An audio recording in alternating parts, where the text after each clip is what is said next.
ఇక ఆయన రైతు భరోసా ఉంటుందో ఉండదో అని ఒకటే ముండ మూసినట్టు ఆయన మాట్లాడుతూ ఉన్నాడు బండి సంజయ్. నువ్వేమీ ఆ బాధపడకు నాయన, భరోసా ఎవరు రైతు భరోసా తీసేస్తామని ఎవరు అనలే.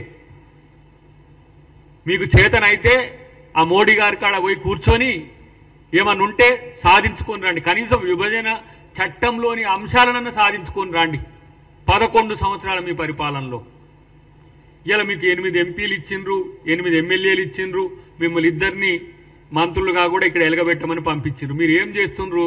పొద్దుగాల లేస్తే ఇలా ప్రభుత్వం మీద ఆడిపోసుకోవడం తప్పితే మీకు ఇంకో పని లేదు. ఆ పక్క రాష్ట్రంలో ఉన్న 2 మంత్రులు పాపం వాళ్ళు వాళ్ళ పేర్లు కూడా సరిగా గుర్తులేదు. ఆంధ్రప్రదేశ్లో ఉండే కేంద్ర మంత్రుల పేరు వారు పోయి ఏ విధంగా లక్షల కోట్లు, ఇలా మొన్న 1,00,000 కోట్లు దానికి అమరావతికి, వాళ్ళని చూస్తే సంతోషం అనిపిస్తుంది అట్లీస్ట్. ఎందుకంటే మనతో విభజించబడి ఆర్థికంగా నష్టపోతున్నామన్న ఆంధ్రప్రదేశ్ కొరకు అక్కడ ఉన్న బీజేపీ మంత్రులు కొట్లాడుతున్నారు. మీరేం చేస్తున్నారు? బూడిద ఇక్కడ.